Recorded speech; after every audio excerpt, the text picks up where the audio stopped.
Salut la compagnie, c'est Jules Melon, et aujourd'hui dans l'Impro Ciné Critique, je vais vous parler d'un film sud-coréen, qui est assez connu, mais pas le plus célèbre de sa génération, j'allais dire, oui, il est sorti il y a 10 ans, en 2014, Seafog, les clandestins, qui est revenu récemment sur le devant de la scène, j'expliquerai pourquoi. Première et seule réalisation à date, en tant que long métrage en tout cas, de Shim Sung-bo, qui est également scénariste, accompagné d'un certain Bong Joon-ho, oui, lui-même, producteur. Les deux avaient travaillé ensemble sur Memories of Murder, excusez du peu.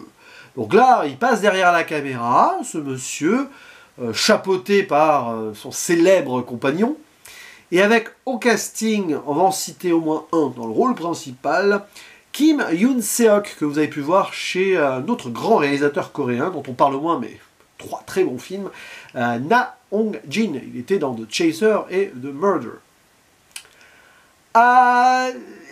Pourquoi alors j'en parle là? Parce que j'aurais aimé le voir au cinéma. Bon, pas à l'époque, mais récemment il a été reprojeté au festival de l'ami Samir de la chaîne Microciné, j'ai pas pu y aller. Présenté par 3 membres, il me semble en tout cas que les 3 en font partie, de la chaîne YouTube, le Ciné-Club de Monsieur Bobine, qui d'ailleurs aussi avait fait une vidéo plus analyse sur l'œuvre. Vous pouvez voir la rediffusion de cette discussion post-projection sur la chaîne de Samir, Microciné. Mais j'ai eu envie donc de me faire une idée par moi-même, en le voyant chez moi, tranquillement. Et c'est d'ailleurs adapté de faits réels, qui se sont vraiment produits, alors pas à la même date du film. Et il y a eu une pièce de théâtre également, alors ici c'est une adaptation un peu de celle-ci, mais c'est du cinéma, et donc quelques retouches par rapport à la réalité, même si les faits sont reproduits là. Ça se passe à la fin des années 90, 1998, en pleine crise économique asiatique à cause du FMI, hein, c'est clairement évoqué à un moment. Et on va suivre un bateau de pêche qui a du mal à subsister par rapport à son commerce de base, et qui va accepter, via son capitaine en tout cas dans un premier temps, une mission très difficile et périlleuse, c'est-à-dire le transport de migrants chinois, enfin sino-coréens, parce qu'ils ont, ils ont des doubles origines. C'est un peu compliqué ici géopolitiquement peut-être, mais Corée et Chine, il y a des liens. Comme Corée et Japon, enfin voilà. Mais voilà, ce sont des clandestins, ils sont illégaux. Et donc, ils vont être transvasés à fond de cale et masqués de certaines inspections potentielles. Mais évidemment, pour de l'argent. Un gars un petit peu véreux qui promet des choses au capitaine, et celui-ci, dos au mur, clairement. Dans son existence même personnelle, ça va pas, on le voit très vite. C'est un personnage très Bong Joon-esque, peut-être dans l'écriture, parce qu'il a co-scénarisé il y a de lui. Eh bien, ouais, il va imposer ça à son équipage qui va forcément subir des choses, mais il va se passer quelques petites péripéties, ça va aller crescendo, hein, je fais une zone spoiler obligée.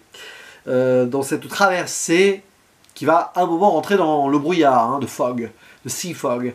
Et on va suivre notamment, entre autres, une romance qui va naître entre le plus jeune, un novice qui vient d'être, on va dire, récupéré dans l'équipage, qui s'appelle Dong-sik, qui est joué, on va citer son nom quand même, il n'y a pas de page Wikipédia, mais disons que voilà, c'est un matelot, hein, qui a 26 ans dans le film, hein, Park Yoon-shun, pardon, qui va donc démarrer une romance avec une des migrantes, qui s'appelle Hong-mei, et qui est jouée par Han Yeri. Alors, visiblement, dans le nom et dans... est-ce que c'est chinois ou coréen? C'est intéressant, ça. Je n'ai pas à vérifier, du coup, parce qu'il n'y a pas de page Wikipédia là-dessus, mais bon, c'est intéressant de voir ce mix des deux. Même qu'il y a un dialogue sur les aspects culinaires à un moment qui est très intéressant pour rapprocher les deux. On se réchauffe toujours autour d'un plat, hein, vous connaissez l'histoire, surtout dans ces conditions assez précaires et difficiles. Mais bon, au-delà de la romance, il y a d'autres trucs, et ça va pas être joyeux. Plus on avance, plus c'est une descente aux enfers.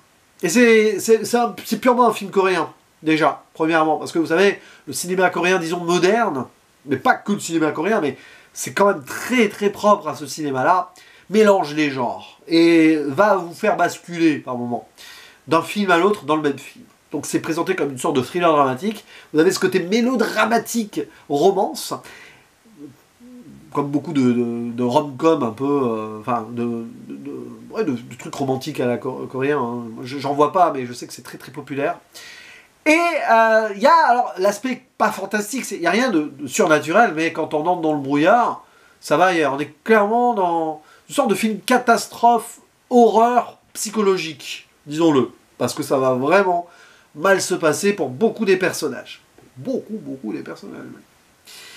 Et c'est très aquatique, donc l'utilisation de la mer, vous voyez ici, une sorte de huis clos, hein, pour 2/3 du film, parce qu'il y a cette introduction qui fait qu'on est encore sur la Terre, pour nous présenter un peu les personnages, notamment le capitaine. Et bah, voilà, c'est un film qui monte en puissance, parce que c'est vrai que, début, on est là en mode, ouais, tu vois vraiment la patte Bong Joon-ho, hein, sur l'aspect social un peu décalé, mais triste quand même. J'ai beaucoup pensé, alors pas forcément à Memories of Murder, mais à The Host, ou The Host, on peut prononcer ça comme ça, si vous voulez. Très très beau film. Hein. Il y avait cette idée-là, où on taquine un peu la pauvreté sociale, et on teste l'humanité, ou la perte d'humanité de certains personnages, parce que c'est clairement ça là. Mais après, j'ai un peu l'impression, c'est mon impression dans l'écriture, mais je ne sais pas exactement comment ils ont partagé les tâches, que le metteur en scène, donc Shim Song-bo, j'ai peur d'écorcher les noms hein, quand c'est pas ma langue, mais bon, voilà, on sent qu'il vraiment il s'émancipe pas mal, et dès qu'on entre dans le brouillard, ça a l'air d'être vraiment son film. Dans le sens où, peut-être que Bong Joon-ho l'a épaulé pour pas mal de choses, parce que plus d'expérience et tout, grand nom derrière, tu vois des petits trucs qui peuvent être aussi dans Parasite des années après. Tu sens qu'il prépare quelque chose là aussi. Hein. C'est entre Parasite et The Host. Memories of Murder moins, mais dans l'écriture peut-être. Mais après, il y a un truc qui fait que c'est propre à peut-être ce metteur en scène là. Ça sera intéressant de voir s'il fait d'autres œuvres à la réalisation un jour. Depuis 10 ans, bah, apparemment pas d'autres projets. Bon. On sait que c'est compliqué en Corée actuellement de faire des films. D'avoir une sorte de budget quand on n'a pas un grand nom, et même Bong Joon-ho lui-même, c'est pas forcément évident. Donc voilà, donc c'est peut-être que ce monsieur, il attend juste la possibilité d'en faire des films. Il doit avoir le bon projet aussi pour continuer, il fait peut-être pas n'importe quoi. Et c'est vraiment une vraie petite révélation ce film. Alors, je pense que ça peut gagner avec le, voilà, en maturité de réflexion, parce que là je fais cette vidéo quelques heures après l'avoir vu. Il faudra le revoir aussi, mais c'est vrai que il y a une esthétique qui fait qu'on entre dans le traumatisme et la tragédie pure humaine sur ce bateau, où on voit de toute façon, dans le film, du début à la fin, que des gens qui sont dans une forme de désespoir, avec cette crise économique-là. Donc l'équipage et le capitaine, bah, c'est quand même la dèche, et ils vont croiser donc des gens qui sont encore plus dans le besoin qu'eux, et l'idée d'aide ou pas, profit d'argent ou non, et à un moment, bah, il y a des choix, et on voit qu'on teste la limite psychologique de comment un humain peut basculer dans la monstruosité et dans des actes presque irréels, j'ai envie de dire. C'est très réaliste hein, sur beaucoup de choses, mais jusqu'où l'horreur peut aller, dans certains choix. Par accident aussi, parce qu'il y a un accident à un moment, voilà, et après c'est crescendo, comme si c'était dans le destin, c'était inscrit que ça pouvait pas très bien se terminer.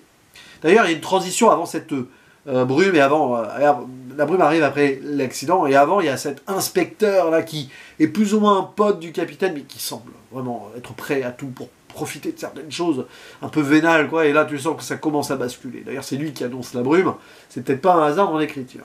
Et oui, dans le jeu, c'est au couteau. On voit qu'ils sont sur les nerfs, notamment donc Kim Yoon-seok, donc ce capitaine qui, dès le début, on le voit un peu déambulant, il cherche un petit peu quelque chose, et puis il rentre et sa femme le trompe, et s'en excuse même pas en vrai. Bon, puis c'est pas qu'il s'en fiche, mais voilà, il est en dilettante de sa propre vie. Le gars, déjà, c'est comme s'il avait quelque part cessé d'exister vraiment à fond. Il est en mode survie, et il va se fantomiser au fur et à mesure que les événements avancent. Enfin, il va se détacher de l'humanité, clairement, et on sent très bien son fatum arriver. Le seul véritable humain, enfin les deux humains dans le film au final, enfin l'humain parmi l'équipage, c'est le jeune qui débarque, qui a encore cette innocence peut-être, qui va découvrir l'amour, enfin là, voilà, avec cette jeune migrante qui n'a rien demandé, qui elle aussi cherche une meilleure vie, à retrouver son frère qui vit en Corée, à Séoul. Il y a cette promesse-là, presque utopique, on sent que cette histoire d'amour, bah, ça va être compliqué de la voir se consommer. Elle se consomme d'une certaine manière, hein, quelque part, mais est-ce que les éléments vont faire que peut-être ils auront un avenir? Ça, je ferai un petit truc dans la zone spoiler à ce niveau, parce que la fin est absolument extraordinaire. Vraiment, je parle de la toute fin. Et donc voilà, il se passe pas mal de choses, et évidemment ça montre aussi les dangers ouais, quand tu fais ça déjà pour de mauvaises raisons, bah c'est pas forcément pour les bonnes choses, mais justement, et le destin les punit d'une certaine façon, parce que c'est compliqué quand même. À un moment, comment le capitaine se fait respecter sur son bateau par rapport à un migrant qui décide de se rebeller, c'est violent, c'est très très violent. La façon d'ailleurs dont ce personnage apparaît à cette scène-là, il y a une scène où voilà, il y a un migrant qui est pas content, il y a l'équipage, et puis il y a le capitaine qui arrive et bam, il le bastonne, il sort quoi, il arrive, bah, comme ça. Sorti de nulle part. Cette fois, le capitaine, il sort complètement du cadre. Puis quand il apparaît, c'est difficile. C'est pas lui qu'on voit le plus à l'écran, mais c'est quand même lui le personnage le plus important. Et puis voilà, chaque membre d'équipage a son rôle, et tient à son rôle, hein, voilà, notamment celui qui s'occupe de la mécanique, et le pauvre, j'ai envie de dire aussi, pour plein de raisons. Chacun va sombrer dans sa propre folie du désespoir. Spoiler, donc, bah... Bon, avant que la brume arrive, enfin, c'est la catastrophe. Disons que cet inspecteur qui débarque, là, il crée l'élément perturbateur horrible qui fait que, évidemment, vu qu'il y a des clandestins, on les enferme dans la cale, le temps que l'inspecteur passe. Mais bon, il s'installe un peu, l'inspecteur, ça dure. Sauf que le bateau est, forcément, à cause de la pauvreté, est mal entretenu, enfin, il y a des problèmes, et quand il rouvre la cale, tous les migrants, sauf une, vous comprendrez très vite pourquoi. De toute façon, si vous avez vu le film, vous êtes là, donc voilà. Tous les migrants sont morts, empoisonnés par du gaz fréon, parce qu'il y avait une fuite dans le congélateur. Terrible et macabre découverte, qui rappelle des réalités horribles. Beaucoup de clandestins migrants qui, durant leur terrible périple pour fuir le pays qui les ont persécutés, sont retrouvés parfois morts, hein, tout ça dans le porte-bagages d'un avion, dans des camions frigorifiques, des fois, oui, ça arrive. Il y a des cas comme ça, par moments, des découvertes horribles, au fond d'un bateau, qui se noie en mer aussi, évidemment. Et c'est l'histoire vraie. L'histoire vraie, donc, de ces gens qui sont morts comme ça, empoisonnés par un gaz, et qui ont été jetés par-dessus bord, après. Parce qu'il ne fallait pas les trouver. De toute façon, ils sont morts, bon, bah, ils essayent de sauver leur peau, l'équipage. Mais alors après, ça bascule. Ça bascule dans le sens où, bah là, oui, c'est la fatalité. Alors, il y en a une qui survit, c'est la migrante, parce qu'elle est protégée par le matelot. Bon, ok, donc, il va devoir la cacher. Forcément, parce que c'est pas au courant. Mais bon, elle va être retrouvée. Et, terrible. Et du coup, bah, il décide de découper les corps pour que les requins puissent les bouffer. Parce que si on les trouve flottants sur l'eau, ça peut être très louche, sachant qu'il y a un inspecteur qui les a vus sur le territoire. Ça risque, voilà, d'être un problème. Mais là, on rentre dans l'horreur. Ça, par des requins, on peut penser aux Dents de la Mer. De toute façon, on a ce capitaine, là, voilà, ces archétypes de personas cinématographico-littéraires. Après, il y a son Moby Dick personnel, il en a plus. Il n'y a plus de quête de baleine blanche pour le capitaine Ahab, qui ici s'appelle le capitaine Kang Chung-jo, puisqu'il a tout perdu, et on voit que le seul truc c'est sauver son bateau, mais c'est dérisoire. Il va même pas chercher à sauver la face, parce qu'après, il va essayer d'en tuer un. Il va tuer, clairement, hein, qui allait tout balancer parce qu'il avait la culpabilité. Bon, c'est la descente aux enfers, c'est l'horreur, après, dans l'horreur, tout le monde pète des plombs. Encore une mort par accident, le matelot, le pauvre, là, qui va protéger son amoureuse d'un autre gars qui veut consommer. Il y en a un autre qui est assez obsédé sexuel dans le film, là. Waouh! Et là, on est à la limite de la monstruosité humaine par rapport à toute cette pauvreté, cette galère économique qui a créé le mal, en fait. Et derrière, le mal ne fait qu'engendrer le mal. Et le mal qui côtoie le mal, et ça se finit mal. Mal. Et bien, le bateau, il coule, après, forcément, jusqu'au bout, hein. Et le capitaine qui s'accroche au bateau et qui coule avec.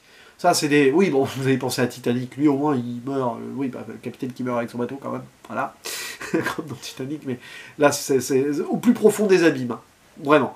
Et au final, quand même, heureusement, il y a une lueur d'espoir. Ah oui, le film se termine là-dessus. Et quelle fin! Bon, ça se termine sur une plage pour le matelot et sa migrante. Sauf qu'elle s'en va, elle lui dit merci, mais elle s'en va, elle va vivre sa vie. Elle sent que cette histoire d'amour qui est née dans des conditions comme ça ne peut pas durer, et on le sait. Sauf que 6 ans après, on retrouve ce matelot qui continue sa vie, qui est dans la construction à Séoul, maintenant, justement. Il y pense peut-être plus à cette fille, enfin, on ne sait pas, mais il pense la croiser. Et là, alors, il y a cette fin, dans une sorte de bar-restaurant, enfin, dans un resto, où il y a une femme de dos, Alors nous, la caméra insiste, on dit que c'est elle, mais il va voir juste l'enfant, une des deux enfants, parce qu'elle a peut-être été mère, elle est peut-être devenue maman, vraiment que ce soit nièce ou neveu, je ne sais pas. Et dans l'enfant, dans le regard que notre matelot, ex-matelot, a envers l'enfant, peut-être qu'il croit la reconnaître si c'est sa fille. Ou c'est juste l'espoir, la jeunesse, peut-être, nouvel avenir, possibilité quand même. Et au moment où on croit que la femme va se retourner, on va révéler la migrante, l'ex-migrante, ben non, il y a quelqu'un qui passe devant et qui passe devant la caméra et nous, on ne sait pas. On revient sur le personnage donc, du jeune. Est-ce qu'il voit vraiment le visage? Est-ce qu'il y a vraiment un croisement ou pas en fait? Parce que je crois qu'elle se retourne et il saura peut-être lui-même jamais. Mais il vaut mieux pas savoir. Cette histoire, ouais, elle a été terminée par perte et fracas. Pas besoin d'essayer de la raviver. Aussi bien, il est juste content de la savoir heureuse avec des enfants, si c'est les siens ou pas, mais elle a l'air d'être en famille en tout cas, et c'est le principal. Fin douce amère, mais que j'aime bien. Fin de la zone spoiler. Sea Frog, les clandestins, ouais, ça vaut le coup quand même. C'est une belle petite surprise. On va remercier le ciné-club de Monsieur Bobine. Allez voir leurs vidéos. Allez voir aussi donc leur discussion avec Samir Microciné sur la chaîne de Microciné. C'est quand même grâce à eux que je... Alors, c'est pas que je découvre l'existence du film, j'en avais déjà entendu parler, mais bon, ça m'a précipité dans la découverte de celui-ci. Et c'est ça qui est important aussi dans l'échange et la passion cinéma sur ces réseaux, sur ce réseau qui est YouTube, c'est qu'il y a des conversations, des échanges comme ça, même si c'est indirect.